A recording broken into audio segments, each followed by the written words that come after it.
KoitCast.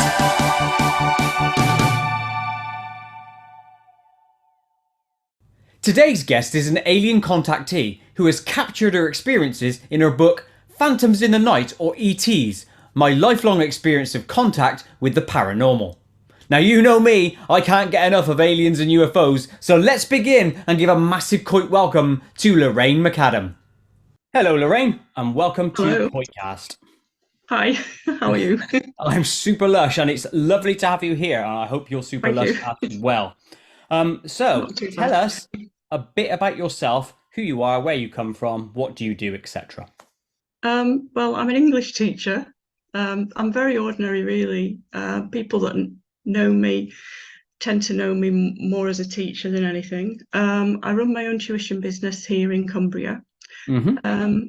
And I just tutor people over the internet and in person if they want to come to my home. In the past, I was a nurse for 12 years, but unfortunately I hurt my back through lifting back in the 80s when they didn't have the good equipment that they have now. So I have to swim every other day to try and keep my back from clicking out. It tends to be okay as long as I exercise, but so I gave up nursing and retrained as a teacher. I've got two boys, they're both grown up now, and I live in close to Keswick in the Lake District, the English Lake District. Yeah, I've been to Keswick, yeah, lovely area. Place. You Yeah. live in a nice place, fair play to you. Yes. Yeah. Right, now you released a book not long back, did you not? I did. Can you tell us what the title is and give us a brief synopsis of that book? Yes, it's called Phantoms in the Night, or ETs, My Lifelong Experience with the Paranormal. And really, it's a facet of me that not many people know about, but obviously, as more people buy my book, they'll get to know about. I was recently in the paper in Cumbria, in the News and Star. If people want to look at that, they just look up News and Star, and they'll find, and Lorraine McAdam, they'll find it in the paper. But what it's about is really, since I was 12 years old, I believe, although I didn't realise it when I was 12, I have to stipulate, well, since I was 8, actually, if I go right back, I believe when I look back in retrospect, although I didn't understand at the time when I was a child, that I've been interacting with ETs all my life. And I believe it started happening really kind of on a regular basis, if you will, from when I was about 12 years old, and then sort of late 78. And intermittently, I've had it on and off all of my life. I'm now 58 years old, and I've had contact roughly about, if I was to say, estimating about roughly every 10 years, I have some kind of intense contact experience. I've seen craft in the sky. I've seen the Tic Tac craft that the Royal Navy have reported on. I've seen black ones and cream coloured ones. If you go to my page on Facebook, which I'll give you the link for after the podcast, so you can put it up. I've actually got a friend who is very kindly has mocked up some pictures for me. He's a computer, he does AI mock-ups, pictures. And I wish I'd known him before I published the book, because the wonderful thing is that he's now taken my drawings and produced really lifelike pictures of the things I've seen. So if anybody's curious, they can go and look at on my page on Facebook. It's got some of the craft I saw. It's got a picture of an egg-shaped craft that I saw on the ground in 2008. And it's also got pictures of the Nordic ETs that I believe I've encountered on there as well. I have got an excellent memory for faces. I always have had. So I tried to draw them because I am an artist myself. Cool. Yeah. That only an amateur artist. I don't mean I'm a trained artist or anything, but I have got a talent for drawing. So I tried to draw them, and he's taken my drawings and he's made mock-ups, AI mock-ups, which are far more accurate looking, with my input. He's altered them, etc. Anyone that's curious about my story is welcome to go to my page and have a look at them, and as well as getting a copy of my book. So sure. Well, that's perfect. What I'll do is I'll put them on screen during the relevant points of this conversation. So I'll take them off there if that's okay with you, and put them on here. Can you so can you see it? Yeah, Well, can you? I'll do it post recording. So Oh, I yeah, see. when Right, we've yes. talked, I think, Okay. well, that Yeah, one's pertinent. I'll put that there. And then when I yeah, send you this recording, you can say, yeah, that's the right one for that position and all that sort of thing. So I'm not getting the wrong yeah, thing. yeah. That's great. Okay. Cool. All right. So let's dive straight in on this one and go to, um, well, I want to run through your experiences in a sort of logical format from young to straight through to Yeah, now. So can yeah. we go the first experience that you remember and then start there? What happened? What do you remember? I remember I was about 8 years old when strange things started to happen to me. And the first inkling that I had that I was, if you want, naturally psychic was I went to my auntie's. I talk about her right in my first chapter. She was actually a spirit medium, and so was my grandmother. And this was my mother's side of the family. My mum's sister was also psychic, I think, and I saw a man in her house, and he was in his pajamas, and I saw him really clearly on the landing, and it really quite scared me because I knew there was no one else in the house but her. She was a lady on her own, so I went downstairs and told her. I used to call her Auntie Rainhard because she used to say, "It's going to rain hard later." She had this uncanny knack of telling you when it was going to rain, and it always did, even though it was sunny at the Auntie time. Reynard, love it. Auntie Reynard, I called her, but she was really Auntie Winnie. And she said, and I said, I've seen a man on the landing, and she said, what did he look like? And I described him, and it was a dead husband. Oh So wow. I saw the ghost of my great uncle, so to speak. That was the first thing that happened to me. And then I just thought this was perfectly normal as a kid. It didn't frighten me either, which is strange. I started to see on my bedroom ceiling, and I know this sounds really odd, but bear with. It's okay. I saw these two guys, and they looked like they were in space. And I used to love Star Trek as a kid, and they looked to me very Star Trekky in appearance. With they had identical sort of turtle collar, navy blue, like black turtle collars, but navy blue. The rest of the like with long, like the Star Trek Yeah, Star Trek, yeah. those colours. And one was they were both very good looking. I remember that. And one had dark hair and one had very blonde hair. And I can't remember the heck of me because this is going back 50 years. What we talked about, but we would have chats, and it was almost like a hologram if I look back now in retrospect, because it was so clearly I could see these two so clearly on my ceiling. And my dad came in one day and caught me talking to these two.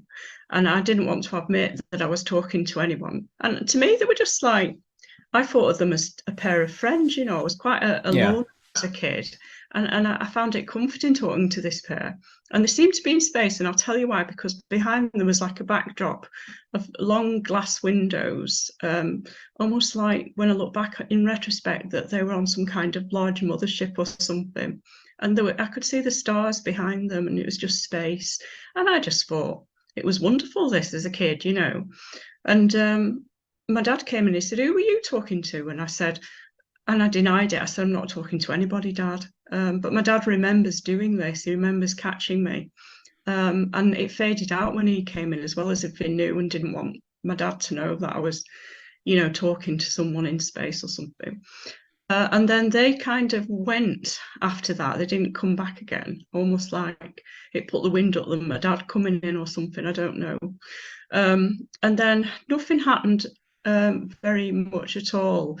And then I got to about 10 and I had a really bad nightmare one night. And I didn't put this in my book, but I had a nightmare that I was being chased by something. And then I ended up in the field behind the house where we lived at that time. And I saw this and bearing in mind, I have read about them since, but I'd never encountered at that point or read about cigar-shaped craft or the Nordics or anything. I hadn't even looked at it. There was nothing about it in the 70s. But in this dream, it was remarkable that I saw this cigar-shaped craft came into land in the field. A man got out and I ran to him and he hugged me. And then he went back. And it was almost like I wasn't frightened and it felt like I was really there. And I woke up.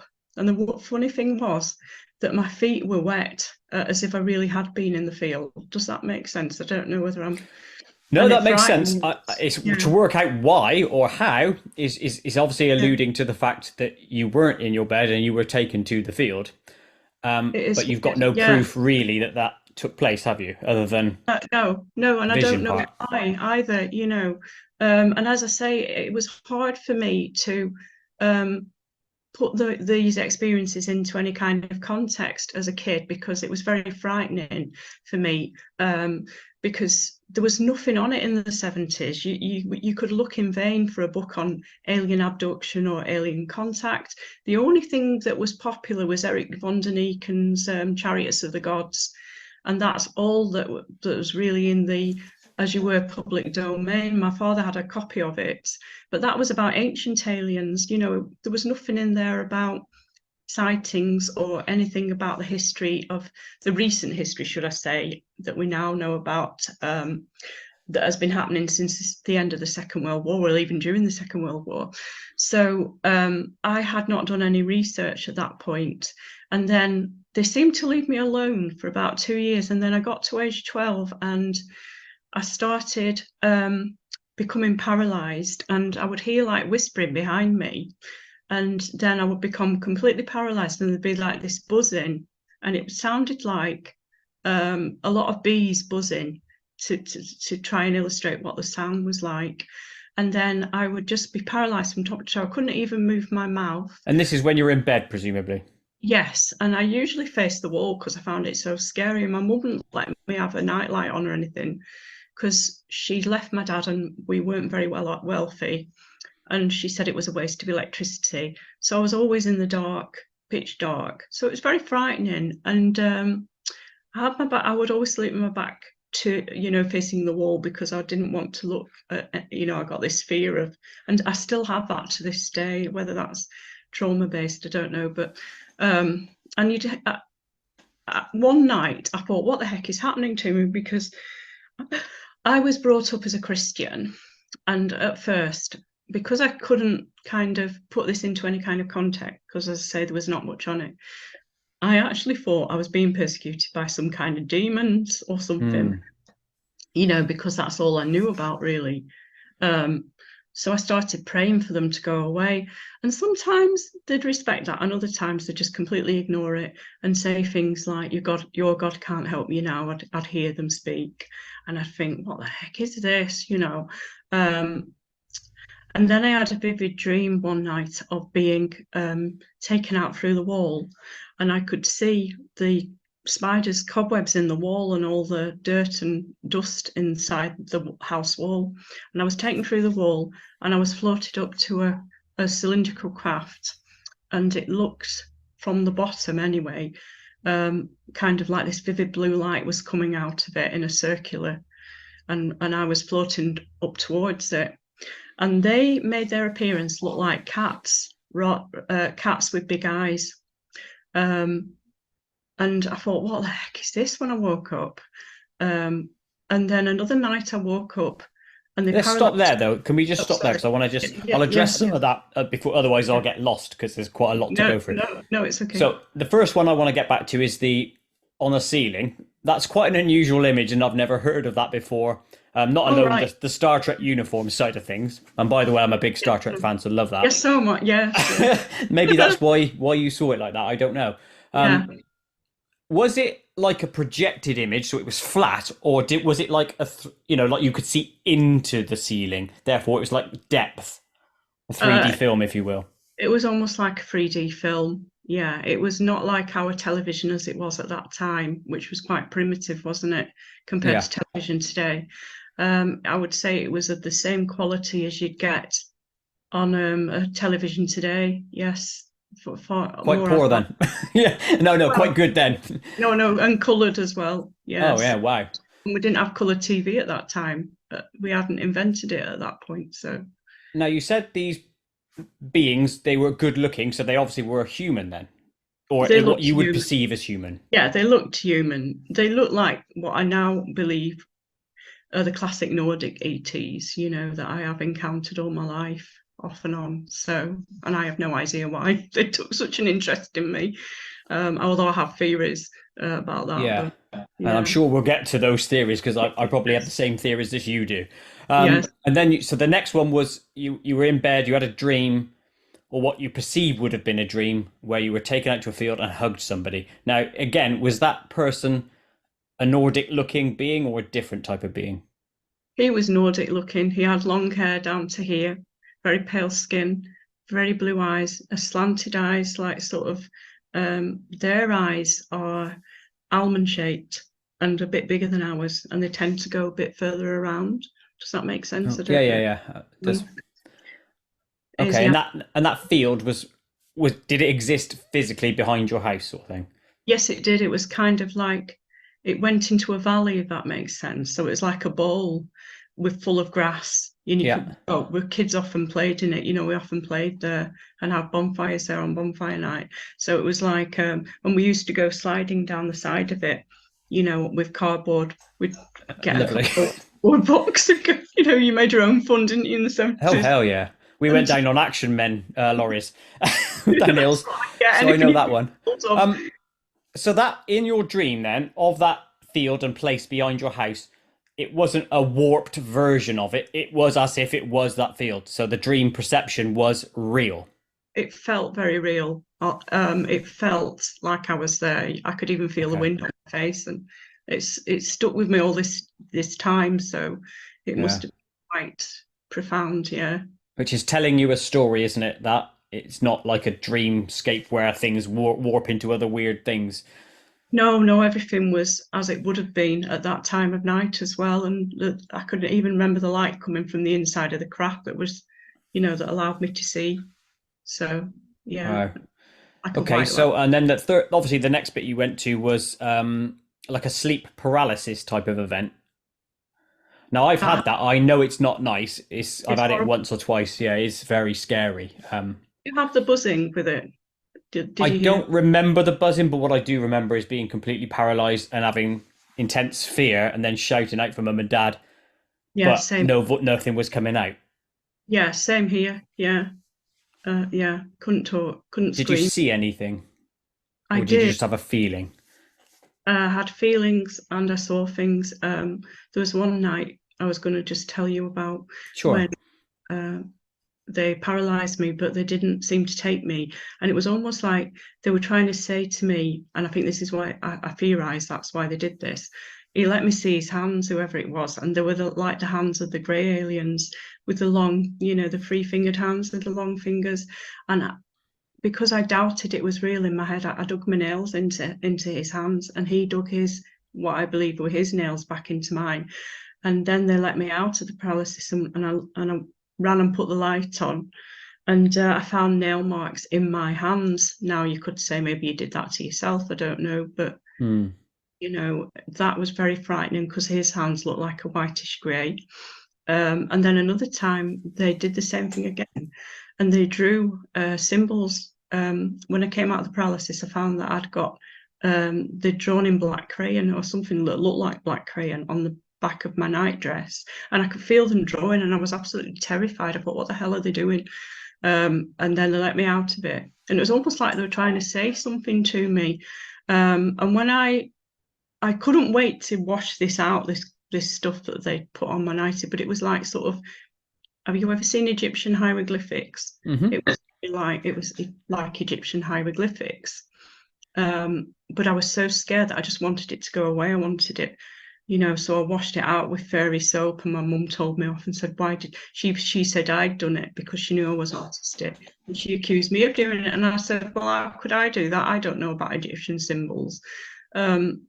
And I've since been told by more than one psychic that I've had past lives in ancient Egypt, which is strange, isn't it? Because that happened to me as a kid. I mean, I would be about 12, and then, I was told as an adult years later that I'd had past lives in ancient Egypt. So Hmm. whether there's a connection there, I don't know. Maybe. Now, looking back on it with an adult mind, do you Yes. remember what that symbol is? And then could you think, why would they put a symbol on you like that? Well, one of them I recognise now because I looked it up because I remembered it was the Egyptian ankh. Do you know what the Egyptian ankh Yeah, looks the like the like often? Yeah. Um, and I remembered the eye, what they call the Eye of Horus. Do you know the Eye of Mm-hmm. Horus? Yep. That was one of them as well. So that kind of scared me, that these were actual symbols that were iconic to ancient Egypt. And the Eye of Horus was the Eye of Ra, wasn't it? It was weren't they the ruling family of Egypt? They got Um, there eventually, yeah. Or he so did, should I say. yeah, but there is a theory that they were descended from the Anunnaki, wasn't there? I don't know. I've only looked at this in parts. Yes, there is the whole Anunnaki potential connection. In fact, I got somebody coming on Yeah, in a few weeks' time and we're going to discuss that very topic. Yeah, it's an interesting one. Now, playing devil's advocate. Now, yeah. obviously, your mum said, because I actually am always erring on the side of belief I of get, these things, by the way, but I like to hit the other side. Um, so, what your mum said, as in, why did you draw that? Could you have drawn it? Did you have, I don't know, whatever crayons or whatever that would have made that color? And could you have um, drawn it on your dress? well, I'll tell you what it looked like. It looked like charcoal. And no, I categorically did not have any charcoal. I had my school pencils because, I wasn't, the only place that charcoal would be at school in the art department. And I Hmm. wasn't allowed to take anything home with me, although I was very good at art. I went as far as the old GCEs. I got an A. Did you? I got a C. And he wanted me to carry on with it. My art teacher was sad when I didn't want to carry on. But that's Oh, another. But yeah, I mean, you'd have that at school, but I never brought it home. I wouldn't dare steal anything because I was brought up quite high morals. My mum brought me up quite, so I wouldn't have had charcoal in the house, no. And it was like charcoal, and it came out and made like the water filthy black as charcoal would. hmm. Now black ink would not have come out, so it definitely wasn't that. And it wasn't wax because I can tell wax. It has a waxy feel to it. And the only crayons I had were wax crayons, so I will say categorically that I had no charcoal in the house. That's So fair. Now, yeah, so assuming that the being who drew whatever on your back, these symbols, what do you think the purpose of that was? I think part of it was that I'd been praying and saying, "Go away in the name of Jesus Christ," as you would if you thought it was a Okay. demon. And he was trying to say, "Well, actually, I'm not going away. I'm here because I want to raise your consciousness beyond the narrow confines, perhaps, of Western Christianity. I'm trying to wake you up here." I think that's what he was saying. I'm trying to wake you up to who you really are. Um, since I've gone into all this and researched it, and I've delved and delved, as I've matured, as I've gone through the Sure. years and experienced more and more, it's almost like they're saying, "Look, we're trying to wake you up." And I'm not a Christian in the sense of a strict Christian anymore, but I am a very spiritual person still. I believe there's something that we call God. I prefer to call it Source now. Because later on I did have messages about God and the way they perceived God to be, in contrast to how I perceived him, which is totally different. Theirs is more of a quantum physics kind of thing. But I think they were trying to wake me up. They were trying to knock me out of my Christianity box, and say, "Look, there's more to it than what you're thinking here. You've been lied to," kind of, which I later discovered was the case when I looked into church history, and how they've hidden some of the books, as particularly the books that tell us that we reincarnate. Jesus taught that we reincarnate, but it's been hairbrushed from history, because the Book of Catholic, Enoch being one of them. yes, Book of Enoch, Mary Magdalena taught, Mary's gospel teaches that we reincarnate. And it was almost like they were saying, I think, as I say now, when I look at it, I think they were trying to say, "We've known you before in a past life," almost. That's why we're trying to remind you that you knew what these symbols meant. You were connected to them. So Sure. Okay, so the next time, and I just want to briefly touch on the one where you said you went through the wall, saw the dust and everything. I think that's a great mental picture to have in your head. What color was the light? Like, let's call it a tractor beam, for want of a better term, that pulled you up. What was Yeah. it? Did it sound? Yeah. Did it taste of anything? What did it look like? It didn't taste of anything. It was circular, and you could see the outer rim of the craft. And it was about the same color as your t-shirt, is like this kind of Air Force blue. Hmm. It's that color, honestly, the t-shirt that you're wearing. So it's like that kind of bluish color. I Uh, wore it in honor of your appearance, maybe. I don't know, but it was handy that you're wearing that color. And I must have passed out with fear or something because I only remember up to that point, and then I must have passed out or something. And then you Um, woke up following. yeah, and then I woke up and it was daylight, and I knew something had happened. Because what would happen as well would be they're not very good at dressing us properly. It seems to puzzle them, and they would put my nightie on either inside out or back to front, and I would know for certain that I hadn't done that when I went to bed. I wasn't gormless or something like some children. They put the things on back to front. My boys do, but I Yeah. never did that. So I always put my night dress on back to front as well. So yeah, I know I don't know why that's such a common thing. You'd think, right, that a race that is assuming has been around many millennia longer than we have yeah, yeah. would be able to work those things out, but it's a strange thing that comes up time and time again. It's odd. Yeah, I've heard other abductees say the same. Like they just don't get it where clothing is concerned. Hmm. Maybe they don't wear clothing, I don't know. Or maybe their clothing's very limited. I Who really don't. knows? Now, a quick Yeah. thing I want to interject here before you carry on with your story. Abductee or contactee? What would you consider yourself to be? I think more of a contactee. Even eventually one day I would hope to call myself a witness, because they're trying to rubbish David Grush at the moment, I note, Hmm. aren't they? Um, Now I'm thinking, why bother to go to all that trouble to rubbish him if there's nothing in what he's saying? They wouldn't care, would they? They We wouldn't know even there's stuff try. there. We know Yeah, we we've do. seen videos. So, There's so many um, witnesses. There's people like yeah, of yourself. We have physical evidence, landing trace evidence. We have it on film. So it's a course we real do. thing. It's a But real thing. I think they've done a really good job of putting an embargo on the truth for the last 50 years, because it's not in the mainstream media, is it? Even yet, it's not. And when it was starting to get into the mainstream media, it's almost like there's one lot of people want it to come out into the open and another lot are opposing. That's the feeling I get. Well, that's exactly what it will be. It's Yeah, always the same with anything. You look at politics yeah, nowadays, there's a left and a right, there's an up and a yeah, down. It'll be the same there. yeah, it will be.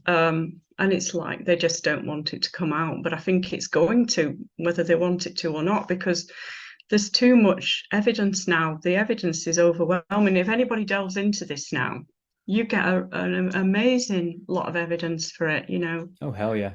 people's testimony, etc. Well, the fact is, with anything, the truth will always find a way of rising to the top. No matter what people do, try to suppress it, it will eventually come out. So the same Yes, with yeah. this, and we just gotta hope we're still. Well, I always wish that I'm alive at the time when it is finally pressure released. Yeah, I was getting really excited when I first saw David Grush come out because I thought, well, at last we've got somebody, a high quality witness from the military coming out about it, and I was quite excited. I thought, this is it. This is it's going to happen, and now they're all rubbishing him, and I just think it's terrible. I really do. Why do they Thing do is, it? we haven't I think there's heard too. all the testimony from the skiff, i.e., the behind closed doors meetings. We won't have heard that, and that's No, what you really want to hear. But we'll see what yeah, I'd comes of love it. to. Who Yeah, knows? yeah. So post that one where you went through the wall that you didn't remember that you woke up, where do we go from there? And at Um, what age are you at this point, by the way? I apologize. um, no, that's fine. Well, it seemed to happen a lot to me. At least once a week, that would happen, where I Oh, would crikey. pass out. The paralysis would happen. I didn't always remember. Those are the three occasions that I talked about where I did remember stuff. Most of the time, I would just come to, it would be pitch dark, and then I'd come to, and it was early morning, and it was daylight coming through the curtains. And it was like I would move from darkness of night to daytime within seconds. And I knew that there'd been something must have happened to me in between because strange things, you know, like my nightie being on the wrong way and stuff like that would tell you that. And then when I got to about 16, it stopped. It suddenly all stopped, and I thought, thank God for that. And I went to what they call pre-nursing college, is what you used to do back in the 80s. This would be around 1982. Excuse me. Sorry, I'm a bit dry. That's all right. Get a drink if you need one. I got my own vodka. Oh, do you mind It's if not... I just take a No, go for glass it. of water? I won't be I'll cut it out or whatever. Lorraine's back, just going to get a drink. Look, she's drinking a whiskey. She'll tell you it isn't, but it is. Okay, so let's get back into it. Yeah, nothing. Yes. It was 16. That's right. Nothing happened. Now, the weird thing that happened to me at 16, the paralysis thing episode stopped, but I would be going to college and I used to catch the bus. And the funny thing was, I lived on a really large council estate at the time in Blackburn, in Lancashire. And there would be maybe 10 or 8 other teenagers waiting at the bus stop with me to catch the bus to college, because we were all going to college for various courses. You know, it was the only bus into Blackburn in the early morning. But then I had 2 occasions when I was on my own, completely on my own, and I would see this beautiful girl. There's a picture of her on my page. I call her the girl at the bus stop. I don't know what her name was or anything, but I got really strange energy from her. And she was very beautiful. She had long blonde hair. You'll see a picture of her, very big blue eyes, high cheekbones, etc. And she would be at the bus stop. And when she appeared, and she looked about the same age as I was, I would say 17, no more than that. And it was almost like there was this unconscious energy between us, like a connection, but she never ever said anything. She didn't even say hello. It was almost like we were linked on a spiritual level, is the only way I can put it. And I thought, you're different. But at the time, I thought, I don't know why you're different, but your energy doesn't feel quite right. And that's all I can say about that. And it was almost like, and one day I looked at her and she gave me this intense stare. And I had to look away, and I thought, there's something about you. I don't know what it is. But it was strange that whenever I met her, which was only twice really, there was no one else there. It was almost like the Oz factor. We heard of the Oz factor, where no traffic, where it goes really quiet, no traffic, no bird noise, you know, absence of noise, absence of any traffic going past, which normally it would be. It was almost like, when I look back on it, I think, did you take me to a pocket dimension or something? You know, because, and I believe she might have been a Nordic ET making some kind of mental contact or attempting it, because she did look like the classic Nordic ETs, you know. So there's a picture of her on my book page, which I'll give to you. Yeah, please. So nothing out of the ordinary apart from that happened in those years. So I went to train to be a nurse, and I trained at quite a famous hospital. It's called Calderstone's Hospital. And I trained, specialised in learning disabilities, we call it now. But back then they called it mentally handicapped. Right. And on my nursing certificate, which I could show you, I'm not being horrible here, it actually says state enrolled mentally handicapped nurse, as if I'm... That's your, yeah, as if you're one. A bit of humour there, but they don't say that now, of course, but I'm just putting it into the context of the times. Sure. But I often think, I didn't mention this in my book, but the only thing that happened when I was nursing was I feel like I was protected, because after I qualified, you didn't really get any choice as to where you were put in the hospital. You were put where you were put by the manager.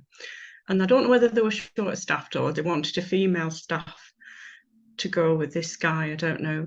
But they put me with a person that had, through no fault of his own, I'm not blaming him, but he could get very violent if he got agitated. And I read in his file that he'd, you know, broken various household objects and things. I don't want to say a lot about it. And I was very frightened on there. And I was on there for about 6 months. And all the time I was on there, when I was doing a sleepover, I would be rung up by this lovely looking blonde girl who seemed to be looking after these 2 old ladies on the other side of what we call resettlement, where these were houses that they'd go in prior to going out into community.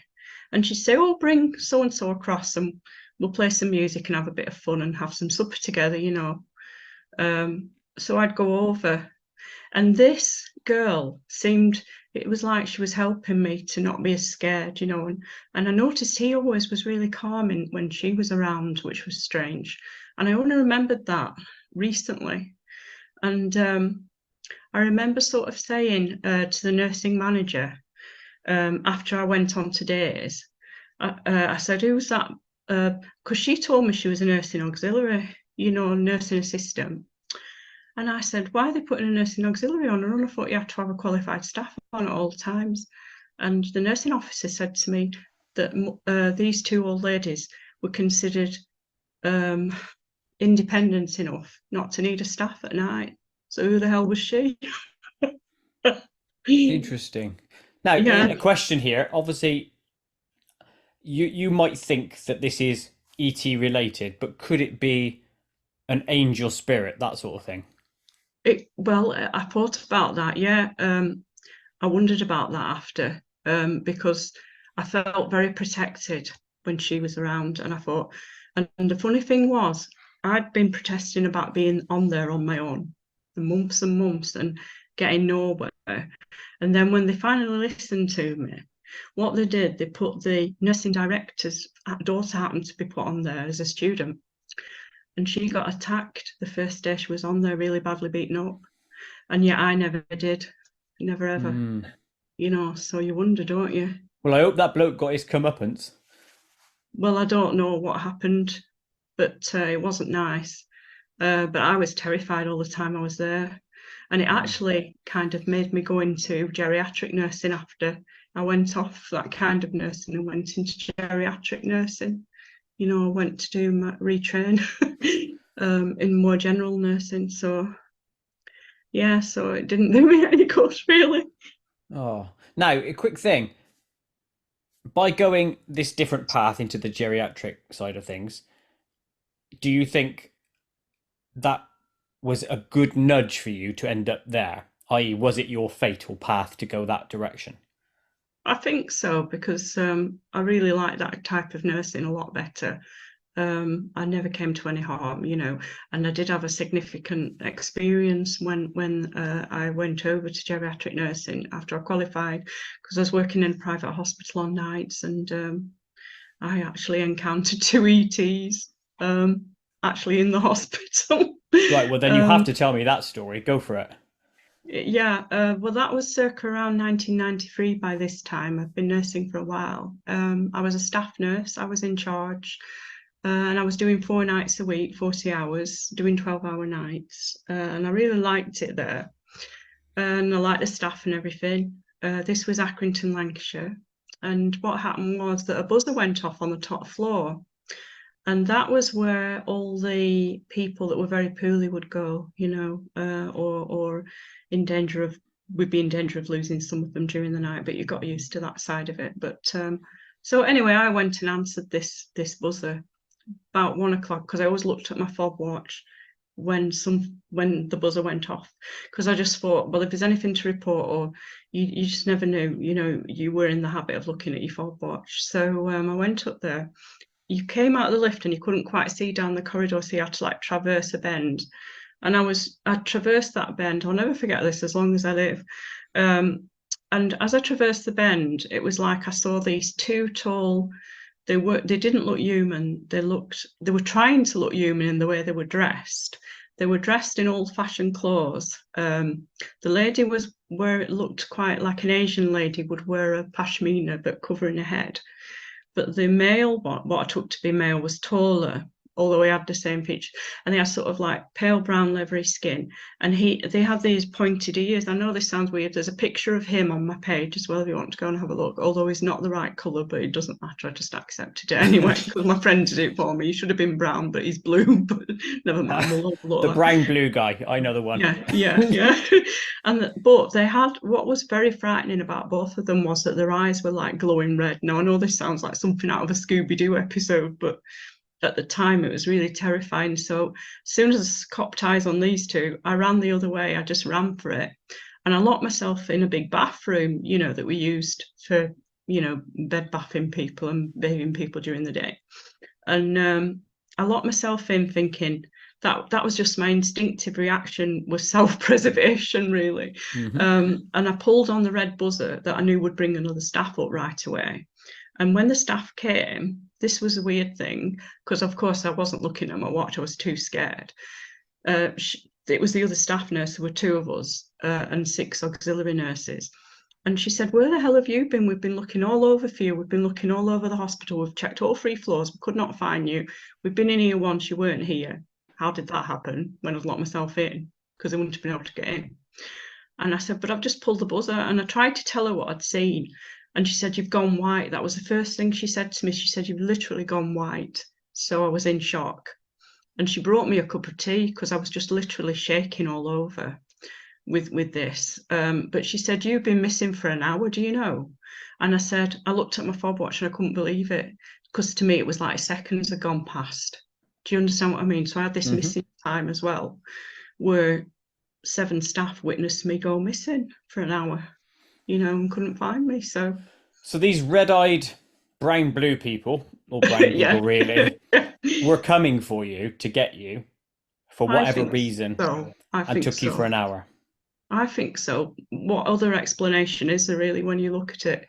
And it frightened me a lot, because it made me realize that you don't have to necessarily be in bed for them to come and take you. They can take you from any time, anywhere. It was almost like they were saying, "We can come for you anytime, and it's up to us if we even bring you back." And I was absolutely terrified by that. And have you remembered anything about that missing time since? I haven't. And I have thought about being regressed, but then I thought, do I really want to remember? And I'm a bit of a coward. I'm a bit scared about it.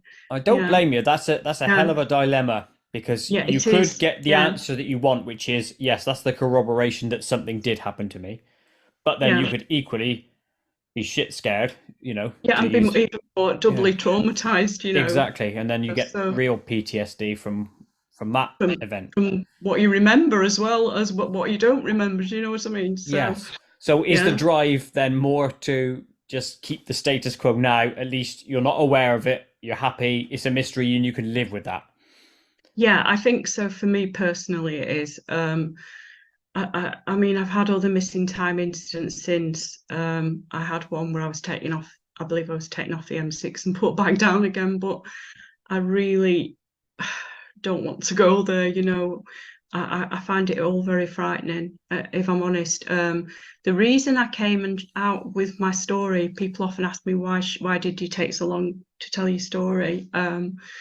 Because I know for a fact that a lot of people will see you as a bit of a loon or something, and that is how successful the embargo on the truth has been. That you are labelled as a nutter, aren't you, by a lot of people if you come out about this? Yes. So it took a lot of courage for me to come out, but I really felt that we were going through a sea change, with David Grush coming out and the Navy coming out to the Pentagon, with the witnessing of the Tic Tac craft coming up out of the sea at great speed. And I thought, it's time for me to come out about this, because it's being treated more seriously than it ever has been in the public domain. So I felt safer anyway to come out, because even on social media, people are taking it far more seriously. They don't mock you. In fact, I can honestly say I've been talking to people now like yourself, and gone on podcasts that I've posted on Twitter and all over, and I've never, so far, I've had very, very few. I can't say I've had no negative comments, that would be lying, but I've had hardly any negativity. And even the journalist that interviewed me from the News and Star was very open-minded. He was very intrigued more than anything. He kind of, there was no mockery there, and I expected mockery. It took a lot of courage to go to a paper, Oh, hell yeah. No, I think the mockery side of things is just completely gone with the passing of people. And now we're at the young people who are more actually apathetic. They kind of don't care. So they're not looking on you in a mocking way, but they're also not looking on you in a, oh God, she's an amazing way. They're just, sure, that happened, whatever. Yeah, yeah, yeah. You Well, know, my sons are a bit like that. It's funny because my boys, my eldest boy actually witnessed a triangular UFO fly right over us, and he was with me, so he knows that I'm not making this up. I was bringing him home from school one day, and I live out in the sticks, and we were going through the fields, the road that goes through the fields, and we saw this triangular craft come from the direction of Scotland, and it came right over us, passed right over us, this huge triangular craft. It was lit at the three corners with red lights. how fast was Um, it going? oh, mega fast, mega fast. Did it And make a noise? it made like a roaring type noise, yeah, when it got closer to us, like a soft roar. And you wonder if that's one of ours, don't you? I wonder if it's a That's what I secret was one. thinking. Yeah, That's the reason I asked the yeah, noise and the speed, because from what I've yeah, heard, the triangles, if they go slow and make no yeah. noise, it tends to be linked with alien craft. And if it's ETs, yeah, fast and loud, it's probably yeah, an what are those bombers, B-2 bomber or whatever, yeah. But it was very big, whatever they're bigger called. than anything I've ever seen. Mm. But my son saw that with me. But also, I was out on my bike on my own one day, and I'd gone for a bike ride. It was a lovely sunny day, and I was coming back over the field, through the fields again, and I saw a black tic tac craft, and it was almost like it slowed down for me to see it. Like it said, "Look at me, I'm here." It wanted me to see it, and then it sped up, and I've never seen anything move as fast. It moved so fast away. Mm. It was just gone in seconds. So Right, now that was you weird. intrigued me. You intrigued me a moment ago with your M6 story, and I've been on the Oh, M6 many, many a time. So, yes, yeah. what happened? Because Yeah. normally it's chock a block with traffic. So, tell us that little story, Yeah. and then we'll interject with some questions.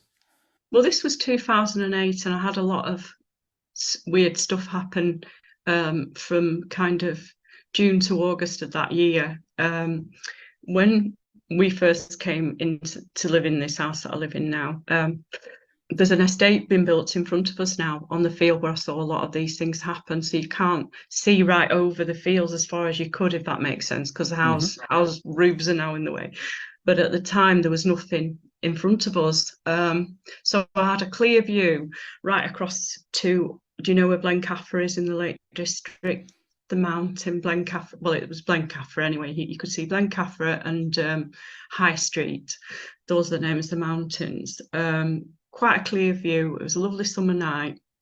And the first thing that happened was I started seeing these like white lights coming apart and coming together, like I call them the zigzag lights, because that's what they were doing. They were like they were playing almost, coming together, coming apart. And they were too high up off the ground to have been somebody playing tricks with torchlight, which is what my husband suggested. So I was intrigued by this, and I couldn't sleep because it was so hot. It was a really hot summer, and that's why I was seeing things like at 4 o'clock in the morning. And you only have to drive for a short time before you get to the motorway exit from our house, and that's exit 42 off the M6, the J42. So we're really very near the J42. And then the next thing I saw after I saw these white lights was I saw it was almost like I was told to go to the window. I know that sounds weird. And I saw this kind of cylindrical craft. It was huge because it looked huge even from my window. It looked big. And it had green and orange lights around the outside of it. And I've got a mock-up AI mock-up of that on my page. Um, so I thought, what the heck is this? And I didn't believe my own eyes. And what it did, it kind of was almost like it was showing off, because as I was watching it, it turned on its side like a wheel, and it balanced on its side in the field. And I thought, why are you doing this? Why are you showing me this? Is it you just showing me your capabilities? And as I thought that, it then righted itself, hovered for about a second, and then just vanished. And I thought, where the hell has it gone? And then I began to doubt my own eyes. I thought, am I hallucinating this? And I told my husband about it, and I said, if I see anything else over that field, I'm going to go out in my little Fiat and investigate like a twit. As it turned out, that was the worst thing I ever did. So curiosity got the better of me because the white ones came back the next night, and I thought, right, I'm going to go out and investigate this. I've had enough of this being teased. Like, you know, it's almost like they were saying, come and meet us or something. So I thought, right, if that's what you want. So I drove down what was the B6263, and this is what I was in the paper about mainly.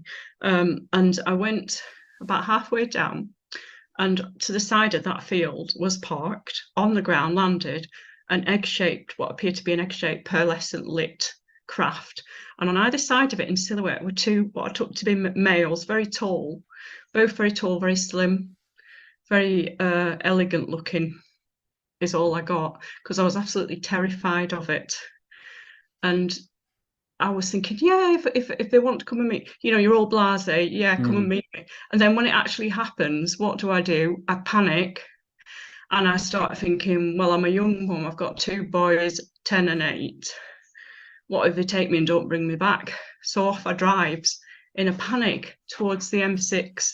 And the strange thing was, I just wasn't in my right mind or something, because what you do to come back to the village, you'd have to go right round the big roundabout, not go on to the heading south, I beg your pardon, M6 exit. So why I did that, I will never know as long as I live, but that's exactly what I did. I just took the M6 exit, and then I realised, what am I doing on the blooming M6? And then I ended up at the first service station. I thought, in my mind, I was thinking, this is the only place I might be able to turn round, although I didn't know, because I wasn't used to driving on the motorway. I hadn't long passed my test, really. I was late to driving.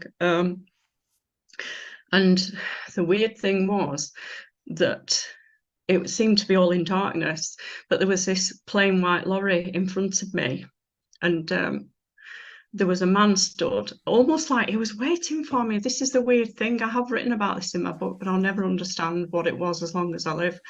And he kind of didn't talk to me. And I said, can you get me back heading north towards Scotland? I shouted to him. And I took him to be a lorry driver of a plain white lorry. But when you hear what I've got to say in a minute, you'll realise that the lorry was very strange. What appeared to be a lorry, I'm going to say. So I followed him in my fear. And in my mind, it was like the thought was planted, you're going over a bridge now, and you're going to go back to the right side of the motorway, you know. But you know, if you drive on a motorway, it's very hard to turn round, isn't it? You've got to go to your next junction. Got to go to the junction, yeah. Yeah. So, you know, I have no idea how I got turned back around, heading the right way, as I'll tell you after.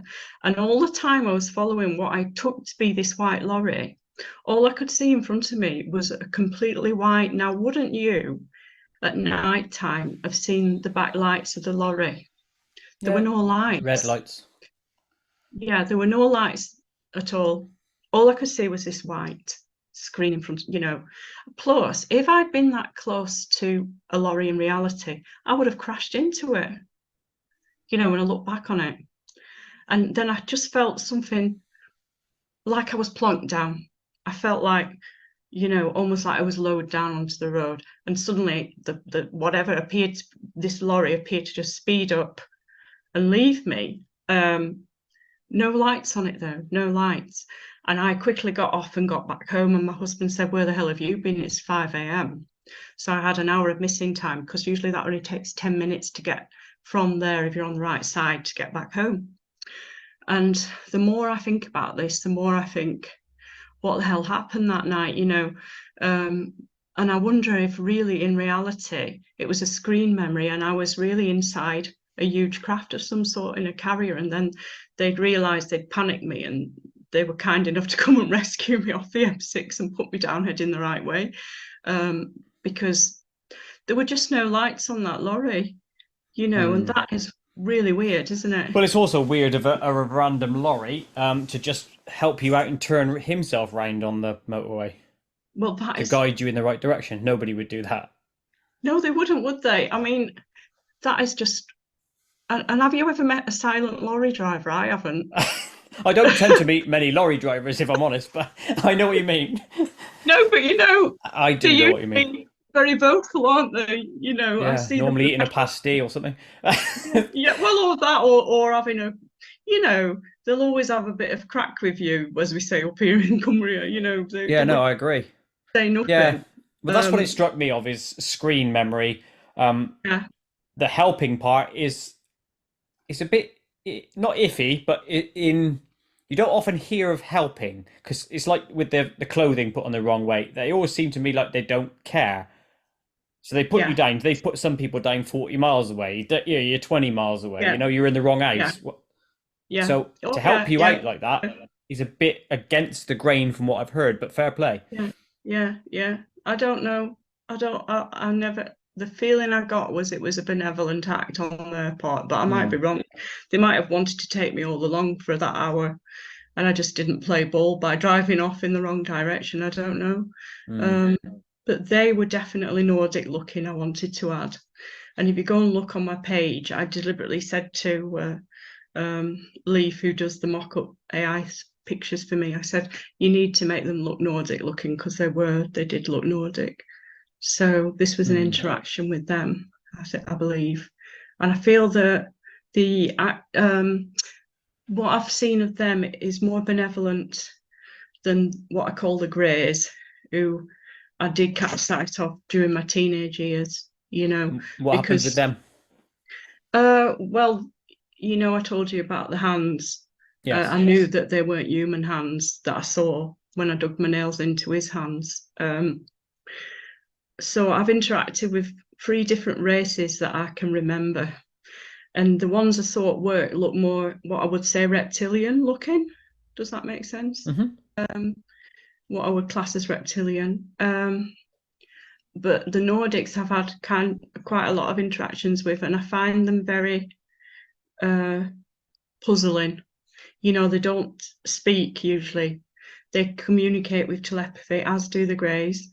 I'm actually trying to write a second book to try and tell people what I feel I can deduce from my contacts with them. And that's one of the things I've said, that they mainly communicate through telepathy. I've always had that. I've never known, I can't even remember one instance of them speaking out loud. So, What's the override before we get into the grey part and go deep into that? yeah. What's the overriding sense that you're getting from the Nordics about what not necessarily an agenda, so to speak, but what is their purpose of interacting with you? Um, I have been told that I've had past life as that they were on Earth eons ago. Now, you always say which came first, the chicken or the egg. Now, I was told this information, and then I went to investigate, and I read a guy called Largan on Amazon. He's called Largan, Largen.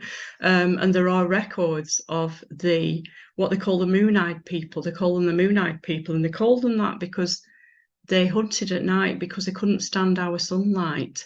And they were blonde, pale-skinned people that intermarried with the then population of Ireland. And my ancestry on my father's side, it goes right back to Ireland and Scotland. And they taught the Celts all about medicine and brought them up civilization wise. And if you read Largan's books, they made them more civilized. They taught them about agriculture and that sort of, all these about mathematics, writing, etc. And then but I only found that out afterwards because I was told that in a past life I'd been married to one of these people. Um, so maybe there's a family connection there. I wonder about my DNA as well, if there is an ancestral link, because they say you often incarnate back into the same families. Yeah. So their their love, so to speak, of their family is transcending not only time, but then carnations of people. So that's I know I'm thinking like a human, thinking like me now. That's weird, Yeah, isn't it? yeah. It is a bit weird, isn't it? Yeah, yeah. Yeah. And it's funny because when I first saw you, I had a feeling about you because I'm psychic on a psychic level. I felt like you've been in contact with them. Am I right? I don't know. I Yeah, am suspecting of events, but yeah, I'm of the same yeah, persuasion of you that yeah, I'm probably a bit scared. Yeah, it is scary. But I also want to know, but I also don't want to know. Yeah, yeah, it's frightening. It Um, is. and when you actually do get your wish, my big regret is, why did I run? I wish I'd stopped, and it was almost like they were saying, "Come on board," that night. Like they were waiting for me. And what did I do? I ran. But is that just me being human? I don't know. That is exactly that. You've got a self, what they call it, trying to Fight or preserve flight. yourself, self-preservation, fight or flight. Exactly. It's Yeah, instinct to yeah, look after yourself. So you think yeah. their agenda, so to speak, is just to get in contact with people they knew from a previous life, and it's as simple as that. Not necessarily from a previous life. I'm wondering if there's a connection there like that with me, or if they're trying to contact their own. And if we somehow know, maybe they've taken blood samples from us and we don't know about it. Um, I wonder if there's something in our DNA that's attracting them. I have wondered about that. But also, I think the Nordics want disclosure. I feel like they want the powers that be, they want to break this embargo on the truth. And I feel like they have tried to contact various American presidents in the past. I've read that they tried to contact Eisenhower. Um, and I believe that that did happen. I actually think that did happen because of all the circumstantial evidence I also around. think that happened, but I didn't know Yeah, whether it was Nordics per se. I thought that was always the Greys, but who am I to it know? was. Yeah, it was both actually. And what they said was they tried to warn him off the Greys and say they'll give you technology, but they'll only give you so much, and then they will betray you and they'll say, "Oh, we'll only abduct a few people," and then they'll abduct whoever they want. They'll do what they want, and the consensus seems to be that now there are factions, which I think is why you're getting this opposition between two separate factions. Of some people want the truth to come out, some people don't. I think the consensus now is that the Nordics are secretly helping us to try and get us out from under the yoke of the Greys aren't that benevolent, I don't think. I think they were just after their own agenda. Yeah, So, I'm torn on this one because my yeah, instinct says the Greys don't seem to come across benevolent because it's constant wicked abductions and then experiments, and people tend to have a lot of PTSD. yeah, that's right. It never I strikes me as a agree. benevolent act abducting Yeah, people to start no, with. it's not. I'm really with the interactions I've had with the Nordics. I haven't been abducted by them per se. Do you know what I mean? I mean that happened. It was almost like I was rescued on that occasion. And any interactions I've had have been attempted telepathic contact, almost like they want to commune with you. They want to tell you, look, we're here, but we can't come right out and say we're here yet. Do you know what I What? mean? Why the? If they're benevolent, the Nordics, and I've no reason to doubt, why did they also then wipe the memory like the Greys would do? That also Well, gives this a negative yeah, connotation for me. I think to try and avoid traumatizing you is the feeling I get, because I was terrified enough by just seeing the craft on the ground. Um, I can't begin to explain how that frightening that was for me. It was almost like I was so blasé, oh yes, I'm going to go out and investigate this. And then when it actually happens, you get all these things. Nothing can prepare you for that. It's very frightening. And I've heard of other brave people that I've read about that have actually approached the craft and actually spoken with them. And I wonder if I could have done that night if I hadn't been so terrified. Um, I wonder if they were trying to initiate contact with me. And I really regret it. But then you're only human at the end of the day. It's so Yes. far out of our experience. If we were in a culture where, you see, because I believe we've been held back with our progression of technology. I think there's things hidden in black projects as we speak. If we were in a culture where that was commonplace, where you saw craft going at incredible speeds and taking off and landing as a matter of everyday occurrence, you wouldn't be as frightened of it. Am I right? It Correct. wouldn't be. It wouldn't feel like magic or out of this world to you. And it's because that's been hidden and locked into black projects that we're frightened by it. I mean, if you took someone from 200 years ago and showed them an iPhone, it would probably terrify them, am I right? Or they'd think it was magic or something. Oh, hell yeah. So it's the same effect that, and I think what they're trying to do is by showing us things, they're trying to get us more acclimatized to the fact that there are more advanced civilizations out there, and not to be frightened by it. But we do get frightened by it because we're only human, of course. So you think it's a slow burn release of it, dissemination of information so that everyone gets Yes. used to it, so that we do get blasé, and then it's meh when they turn up. Well, I think there's an element of that, yeah, because you said earlier, didn't you, that the young people think like that, don't they? They think, oh, well, so what, Exactly. And also there's been a kind of, I believe, soft disclosure going on through things like Star Trek. I think Gene Roddenberry, didn't he have an experience of contact I himself? believe so. Yeah, I believe he got the information for the series from elsewhere. Yes, yeah.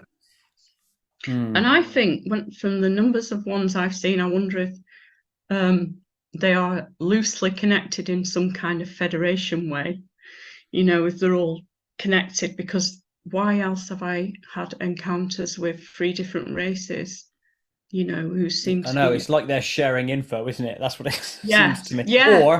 Or Yeah. because you alluded to the fact that you're psychic, weirdly enough, let's just call it an aura of psychicness that might be Yeah. seen by them lot out there, and then you're like a light to be. Oh, there's one. We could use that one.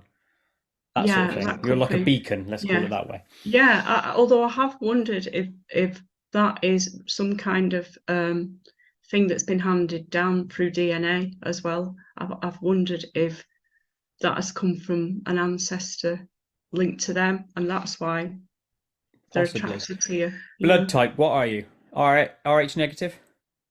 I'm not, but RH negatives in my family. My grandmother was RH negative, and I know that because she used to give blood, but I've no proof of that obviously now because all this stuff was taken when she died, but she did believe in giving blood, so there is that is in my family on my father's side, Yeah, from the because you've heard Celtic. about that link, haven't you? The rhesus negative.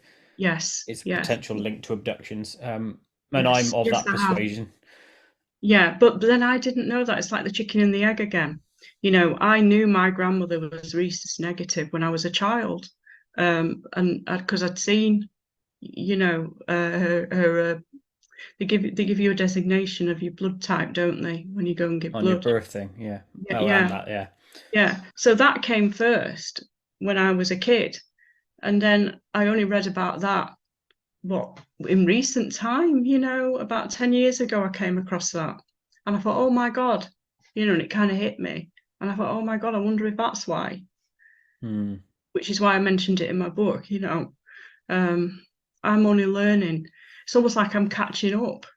Do you know what I mean? Yes, no, exactly. Maybe it's a lot of it's hidden or suppressed in your head somewhere, and then small bits are coming out, and then you're analyzing them, and then going back thinking, oh yeah, about that, and then you're Yeah. Do learning you have to that? see the puzzle. No, No, but then no. I'm quite a strange person. I don't have a very good memory. I Now, I think don't know people whether think of that's me as a strange person. So, I'm very strange, but I accept it, and I'm good with that. But what I mean yeah, is, yeah, I really have a crap memory. Now, I don't know whether that's because I had some concussions early in life, which has buggered up my memory, yeah, or I'm yeah. blocking something out. Yeah, I think yeah, I know what you mean. Yeah. Yeah. Okay, I'm conscious of time, so let me just ask a few more questions on this topic, and then we're going to go straight into the Koit zone, and then we'll finish off, and then Okay.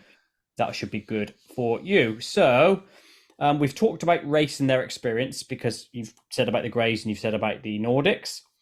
Where have they told you where the Nordics come from? Have they given you any of that information?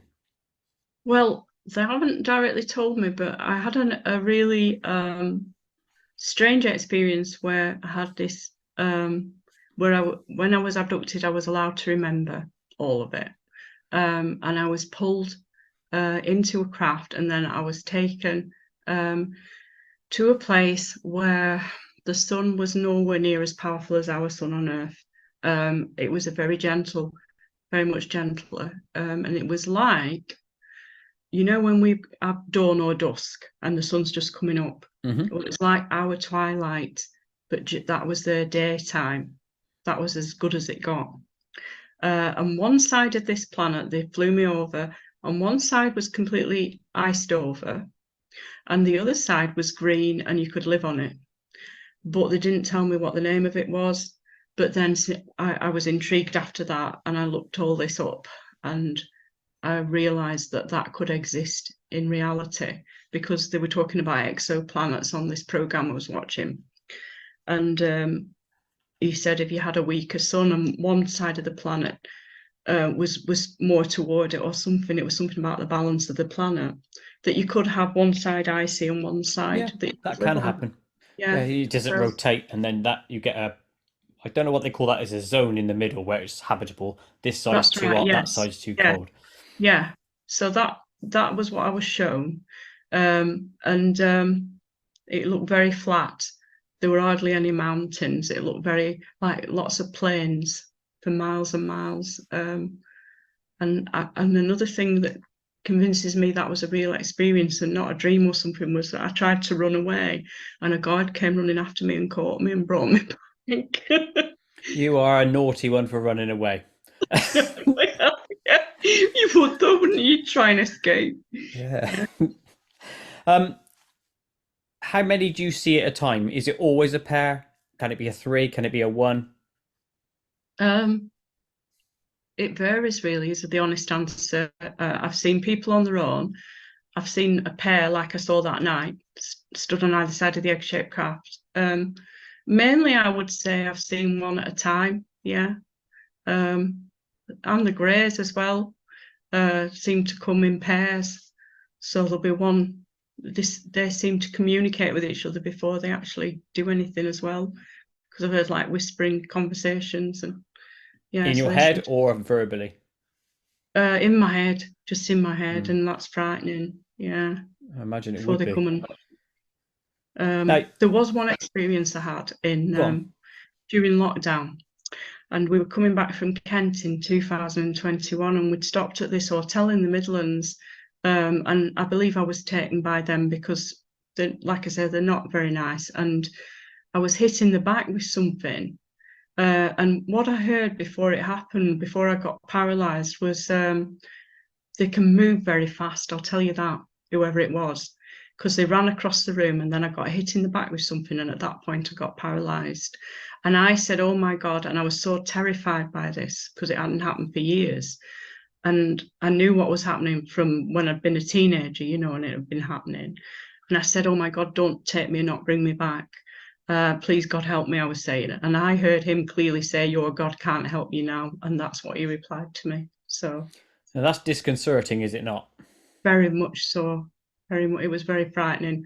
And then, fortunately, I was brought back. But I had this terrible feeling they won't bring me back.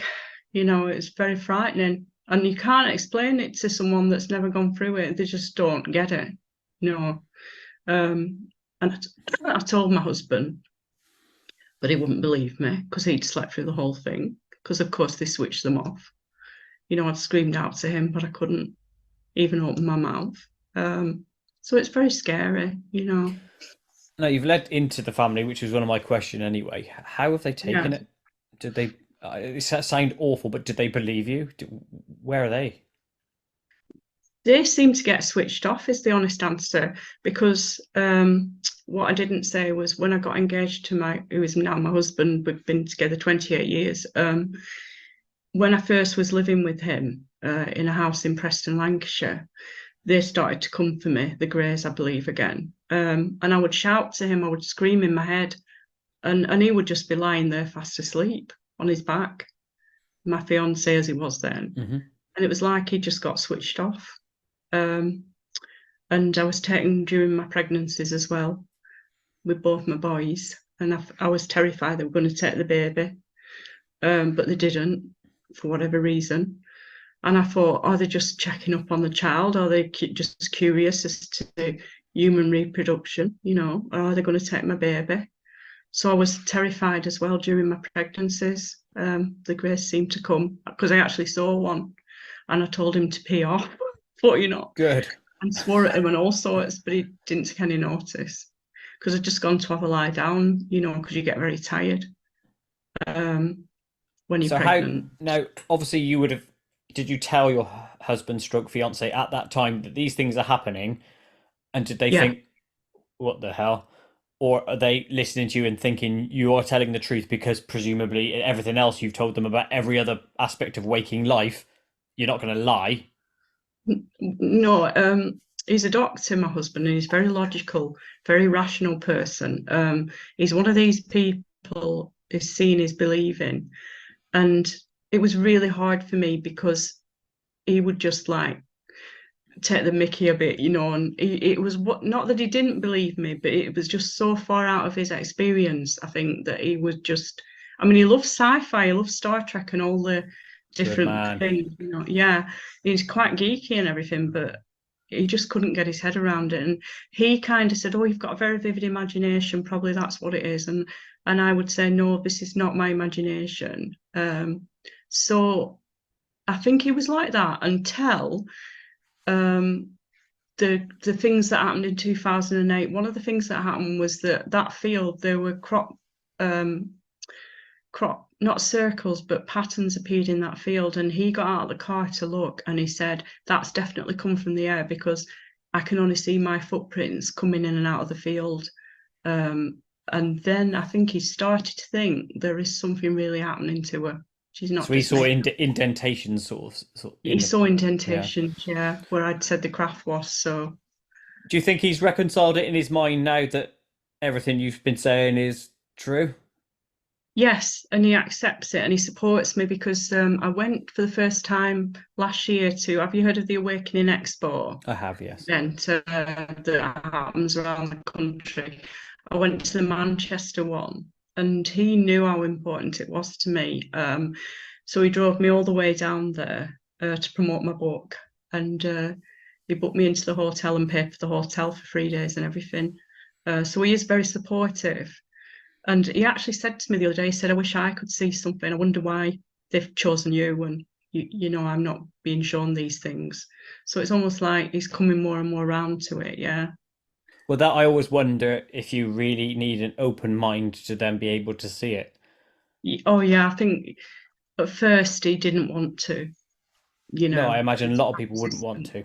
Yeah, almost because of the fear factor, I think. Because it is very frightening. I mean, how would you feel if your part? I don't know whether you have a partner, but if they said to you, um, "Look, I'm being abducted by aliens," how would you react? Well, here's a very real world scenario. My girlfriend is psychic, Oh and she yes, sees ghosts and stuff, right? And yes, I she do. won't Yeah, she won't kill me for telling the story, but we yeah. woke up one early morning. It was like 2 or 3 in the morning. I woke up and she leant over to me and said, "There's a ghost in the room," and then turned over and went back to sleep, right? Because she Yeah, sleeps tall. yeah. And now you imagine what my reaction to that would be. What the shit? And I was like lying there for like an hour thinking, Christ, what's going on? And she's gone back to sleep. So I Oh know my, what so it's she like. leaves you with that knowledge. Yeah, Yeah, it's a bit weird to be the other shoe when this shoe's getting all the foot traffic. input. You know what I Yeah, mean? yeah, Since having these experience, have you gained any abilities? 'Cause I know you mentioned that you were psychic early doors. Do you think that yeah. psychic ability came as a result of interaction or the other way round? And have I've, you gained abilities since? I think it's been more enhanced by interaction, is what I will say. I think it was dormantly there in my DNA, I suspect, because of my mum's mum was a spirit medium.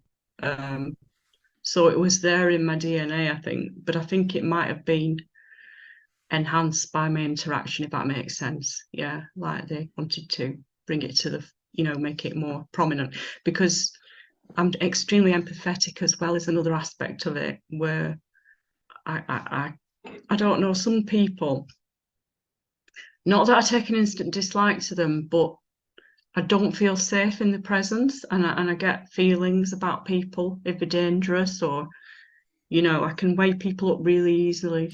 I am also like that. I'm very Yeah, intuitive about people, good judge of character, yeah, I and am. I'm pretty much instant with it as well. Yeah, me too. And you won't change my opinion once it's said. Just sort I of think, know. no, no, I don't like you. And That I could don't know mean we're why. too stubborn or we are right. Who Yeah, knows? yeah. My husband's the same, strangely. He's a very good judge of character too. Yeah, he knows. It's a good Um, trait to have. Are yeah, these experiences ongoing to this day, by the way? they are. The most recent one I had, sometimes I'll see people and my rest of my family have no clue what I'm talking about. And I realise there's only me has been able to see that person. Um, I've not seen any craft for a while, but I did see what I call one of the orb-shaped ones recently. I went out in my back garden because it was a very clear night, and an orb whizzed over, and they're like a white colour, and I believe they are sent out to scout around. They're not actually manned, or well, they're like what we would call a drone, Hmm. but more advanced. So I saw one of those, and they can actually stop and then carry on moving, and that's what it did. It was like it was surveying me, and then it carried on. And I know I didn't imagine that. So, Mm, that's uh, amazing. What have you learned about yourself and your place in the world stroke universe as a result of coming to terms with this reality? I think I'm still learning is the honest answer, because I still puzzle over, even though I theorized why they contacted me, why they chose me. I still puzzle over. I still don't know exactly why. Why me? I often think, why did you choose to contact me of all the billions of, well, it is billions now, isn't it, of people on this planet? Why did you choose me? I've no definitive answer still. I've done loads of reading on it. I've really dived into the UFO subject big style, and I still have no real answer, no definitive answer. I sort of have an answer. It's been given to me by a Yes, few people I've interviewed, and they saying yeah, that based on like the Maury poll or whatever the poll was, it was like 1 in 50 people have been abducted. contact. When you Yeah, play that out, that's hundreds of millions of people. So it's that not is a lot. necessarily why you, and a shitload of other people. So you're Yeah, you're yeah, you're in a yeah, big group of people. So it's yeah. not just why Lorraine, the one person in the UK. You are one of many, many, many. I So think it's there's people in the UK still haven't come out. I really am oh, convinced of that. gotcha. That'll be the same Yeah, everywhere in every because country. I've had people contact me via my email that I leave at the back of my book. I've had them contact me on my book page, and they've said to me, "Thank you for being brave enough to come out, because I've had similar experiences to you," is one phrase that's often used, for Hmm. years, and I haven't dared talk about it. Um, so thank you for coming out. And I've kind of said, well, do you want to talk to me? You're welcome to talk to me. And it seems some will talk more about it, but then others will say, no, it's just enough that I know there's someone else that's gone through the same. So I Hmm. actually had someone from New York. He was in a famous orchestra contact me via email, and he'd listened to one of my podcasts, and he said, it's so similar to what I've been through. And that gives me confirmation as well. It kind of makes me think, because I was thinking, am I a nutcase? Have I hallucinated all this long Only you know if time? you're a nutcase or not, don't you? Or do You you? get why I'm a bit of a nutcase. Yeah. I would say I am not. No. I am a bit weird, but so many people have said similar, they've had the buzzing noise, they've had the paralysis. Like you said yourself, you've been paralyzed. So many people have affirmed similar things. Are we all having a mass hallucination? I don't know. I don't believe in mass hallucinations. I No, genuinely no. think each of us is having an experience and maybe we Yeah, perceive it slightly differently, but hey ho. Let's yeah. move on from this and then we'll just quickly enter the Koit zone before finishing off. I'm Okay. going to ask you the question I try to ask everybody, which is what strange things have happened to you? Now, we've mentioned psychics and we've mentioned alien experiences, so discount those. Is there anything else strange that have happened to you? Mhm. Could be anything. I've had OBEs where, Ooh. but not deliberate OBEs, because people have asked me, can you OBE at will? And I can't. I wish I could. But I firmly believe that I've OBE'd from my body. Do you know what I mean by Yes. OBE'd? Out of body. Yeah. Come out of my body, because it usually happens to me when I've been really ill, and there've been 2 occasions where I've had really, really bad flu. And I had pancreatitis that nearly killed me. And on all those 3 occasions when I've been seriously ill, I OB'd and came out of my body. And when it happened to me in hospital, I came out of my body and I was looking down at myself in bed asleep. And I thought, oh my God, that's me. And at first it was really disorientating, because I thought, who the hell's she? You know. And another time when I did it, I was in my bedroom. I'd been ill, really ill with flu. And the lady, we used to have a lady come in. I don't have her now, but we used to have a lady come in and help me clean, because we have quite a big house. And she was doing the bathroom at the time. And I OB'd, came out of my body, and I could smell the lemon disinfectant that she was using. And I was watching her cleaning. I stood right behind her watching her cleaning. And then I went back, woke up, and she was still in the bathroom. I could hear her making a noise. And I went in and I said, were you just in the bathroom cleaning? And I could smell the same lemon disinfectant. She said, oh yeah. She said, I've been in here all the time. Have you been asleep? So that was weird, that I could actually watch her and she didn't know I was behind her. So that's also freaky, just to go and randomly watch somebody. Well done, you. Freaky. And Yeah, watching her cleaning, you could have chosen a better scenario. I must have just moved to there, Yeah, it's weird. We were friendly with each other, so it wasn't like.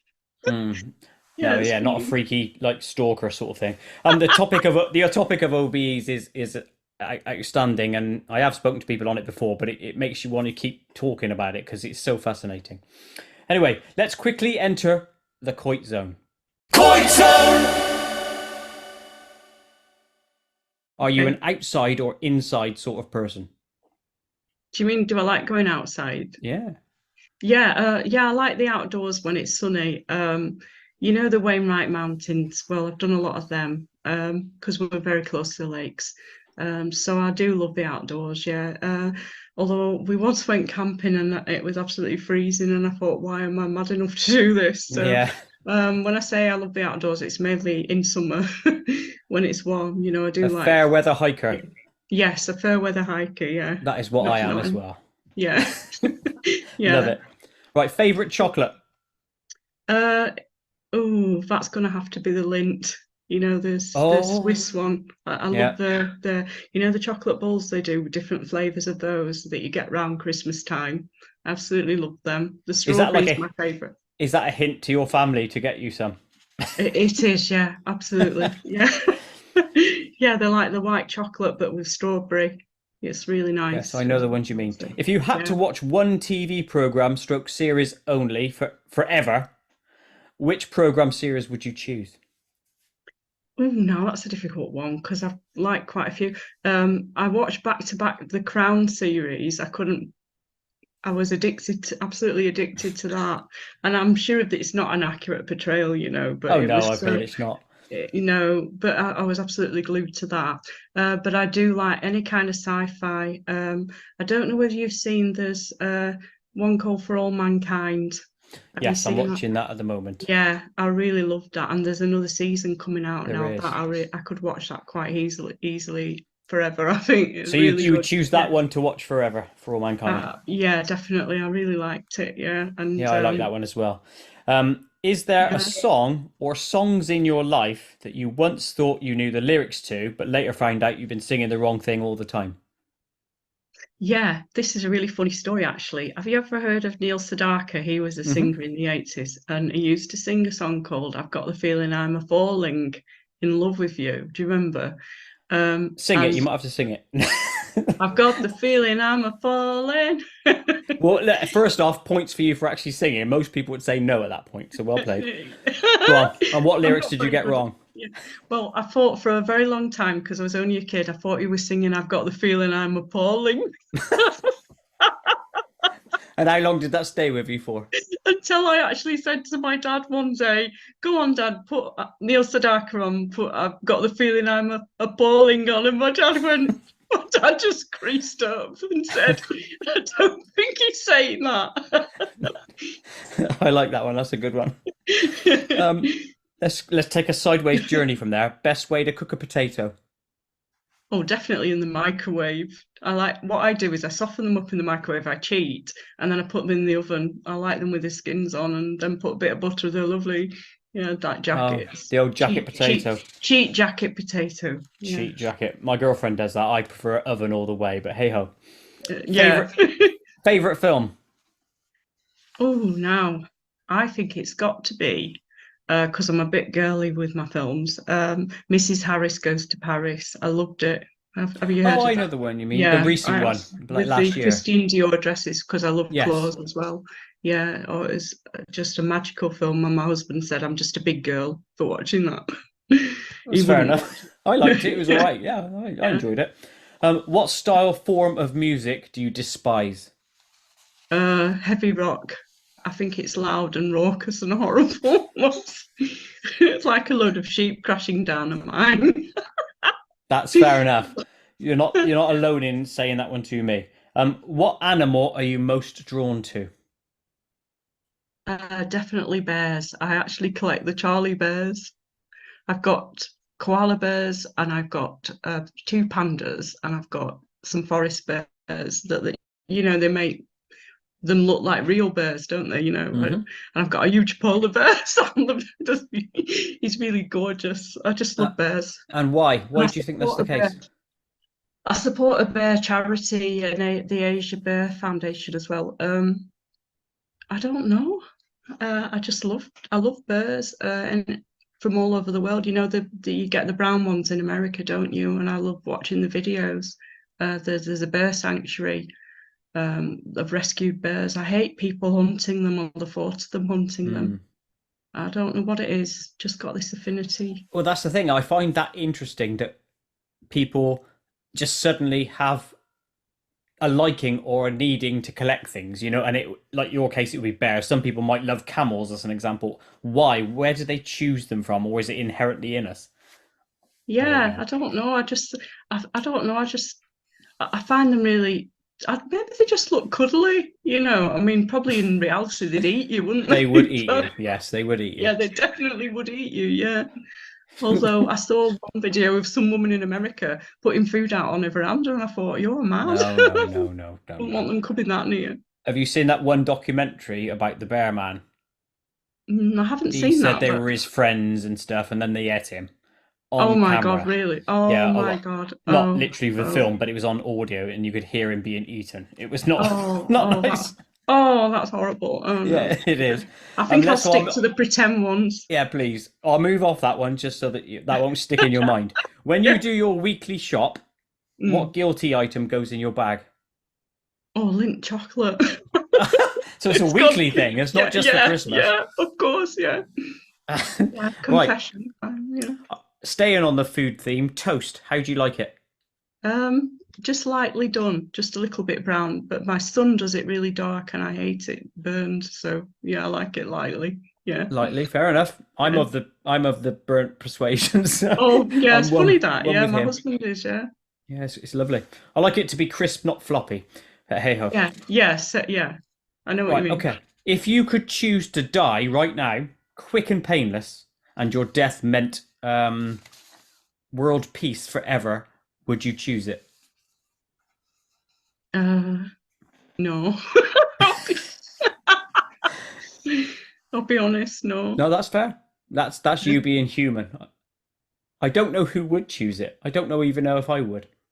No, I would think no. I've got things to do yet, so no, not going quite yet. Fair play to you. And that's the end of the Koit Zone. So thank you for going through that. I'll ask you one final question. What are you currently working on?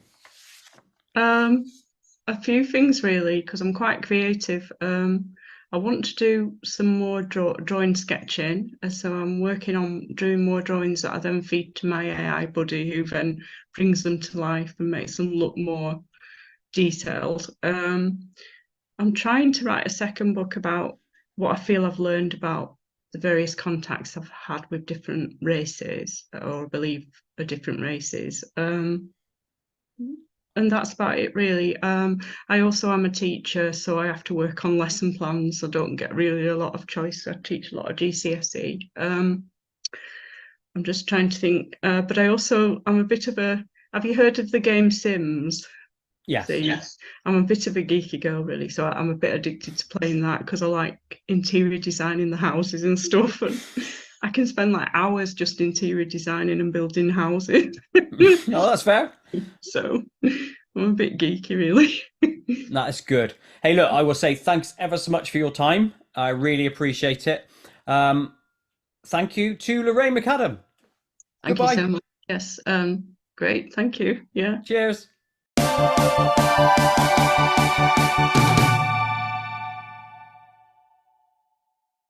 To watch other KoitCast episodes, please click the image top left.